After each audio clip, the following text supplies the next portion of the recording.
끈질긴 전쟁 끝에 중국이 국민당을 내쫓고 대륙을 차지한 중화인민공화국의 주석 마오쩌둥. 그동안 지속된 전쟁과 삽질로 중국의 경제는 박살이 나 있었습니다. 그렇게 마오쩌둥에게 주어진 과제는 경제를 발전시키는 것이었는데, 하지만 그에게 남아있는 건 아무것도 없었습니다. 오직 그를 믿고 따라줄 인민뿐이었죠. 이에 마오쩌둥은 굳게 다짐했습니다. 인민들을 위하여 나의 천재적인 두뇌로 엄청난 경제 성장을 보여주겠다. 이처럼 단단한 각오를 마친 그는 정말 어디서 듣도 보도 못한 놀라운 아이디어로 2500만에서 4000만 명의 목숨을 빼앗고 중국의 경제를 유례없이 퇴보시킬 희대 경제정책 대약진 운동을 실시하게 됩니다.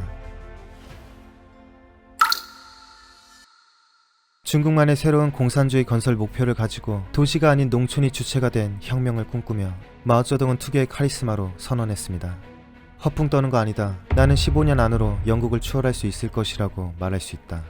이처럼 마오는 대약진 운동 정책을 통해 농업 발전을 이루어 영국을 넘어 미국까지 따라잡겠다는 대단한 포부를 내비쳤습니다. 근데 당연히 그러려면 하루빨리 공업화를 이뤄내야 했죠. 그래서 가장 중요한 것이 바로 철강 생산이었습니다. 하지만 돈도 기술도 모자랐던 마오는 큰 고민에 빠졌지만 이내 아주 기발한 발상을 하게 됩니다. 도시에 굳이 비싼 제철소를 짓지 말고 우리 인민들이 집에서 철을 생산해내자. 이게 바로 토벅고로.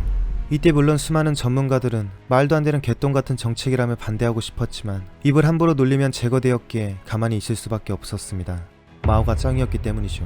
어쨌든 그리하여 인민들은 위대한 주석님의 정책에 물개박수를 치며 마오의 말을 따르게 됩니다. 그렇게 마을마다 토벅고로라는 소규모 용광로가 설치되었고 인민들은 철로 보이는 철대기들을 마구잡이로 넣었습니다.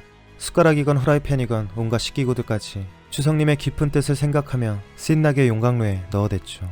마오는 이 흐뭇한 현상을 바라보며 더 많은 생산량을 지시했는데, 이 와중에 지방의 관리들은 윗대가리의 눈에 띄기 위해 허위로 생산량을 부풀려 보고하기 시작했습니다. 그렇게 나날의 신기록을 찍어대는 생산량에 현지 상황을 몰라도 너무 몰랐던 마오쩌둥은 더 높은 할당량을 내어주며 산업 대국이 되는 행복한 망상에 빠져 있었습니다. 한편 할당량이 이렇게 높아지니 인민들은 이를 채우기 위해 값비싼 농기계들까지 용광로에 마구잡이로 집어넣었습니다. 이연병 농기계를 만들라고 농기계를 집어넣는 참으로 아이러니한 상황이 아닐 수 없었죠. 하지만 더 큰 문제는 따로 있었습니다. 마오는 그냥 대충 고철로 보이는 거 마구 때려 넣으면 철이 뚝딱 생기는 줄 알았지만 철이란 게 사실 고차원의 기술을 요구하였고 일반인은 알기 힘든 엄청 복잡한 과정을 거쳐서 순도 높은 철이 만들어지는 것이었습니다. 괜히 제철소가 있는 게 아니었죠. 결국 인민들이 죽어라 열심히 생산해낸 철의 품질은 한마디로 똥에 불과했습니다. 그동안 의미 없는 삽질만 한 것이었죠. 이 와중에 앞으로 다가올 참사를 알기나 할런지 마오쩌둥은 1958년 10월에 또 기가 막힌 정책을 실시합니다. 때는 3년 전인 1955년 어느 날 마오는 농촌에 현지 지도를 나갔는데 그때 갑자기 그의 눈에 들어온 것은 곡식을 쪼아먹는 참새였습니다. 감히 일용할 양식을 약탈하는 참새에 마오쩌둥은 헤아릴 수 없을 만큼 분노하였습니다. 그것들을 가리키며 이렇게 얘기했죠. 참새는 해로운 새다. 이때부터였습니다. 그의 참새 박멸 사상이.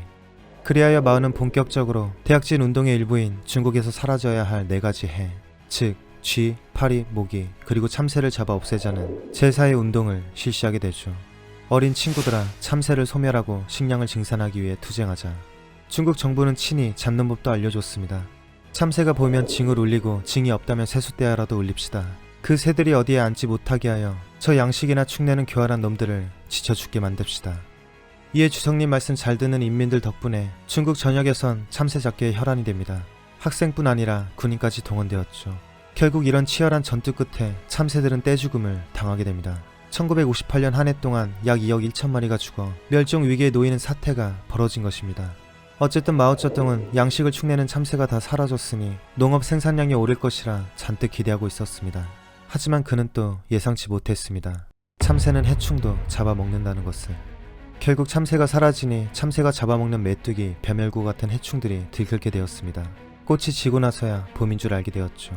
또한 여기에 더해 논에다 벼를 아주 빽빽하게 심으면 수확량이 더 늘어난다고 생각하여 촘촘히 심을 것을 장려했습니다. 물론 간격이 좁으면 좁을수록 해충들이 숨을 곳이 많아져 폭발할 것이고 벼끼리의 생장에도 방해가 된다는 사실은 꿈에도 몰랐습니다.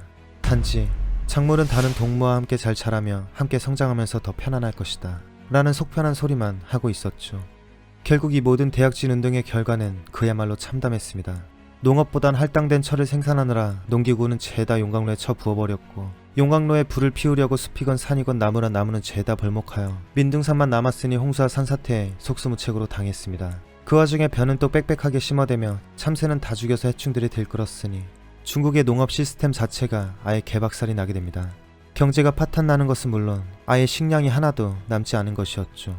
결국 마오의 기발하고 야심찬 경제정책인 대약진 운동의 결과로 중국은 유례없는 대기근을 겪으며 약 2,500만에서 4천만 명의 인민들이 굶주림에 고통받다 생명을 잃게 됩니다. 유감이죠. 결국 한순간에 중국의 발전을 퇴보시킨 마오쩌둥은 눈물을 머금고 1년 만에 주석 자리에서 사임하게 됩니다. 하지만 그가 여기서 포기했다면 지금 천안문 광장에 얼굴이 떡하니 걸려 있을 수 없었겠죠. 그로부터 7년 뒤 그는 다시 야심차게 대약진 운동을 뛰어넘을 문화 대혁명으로 화려한 복귀를 하게 됩니다.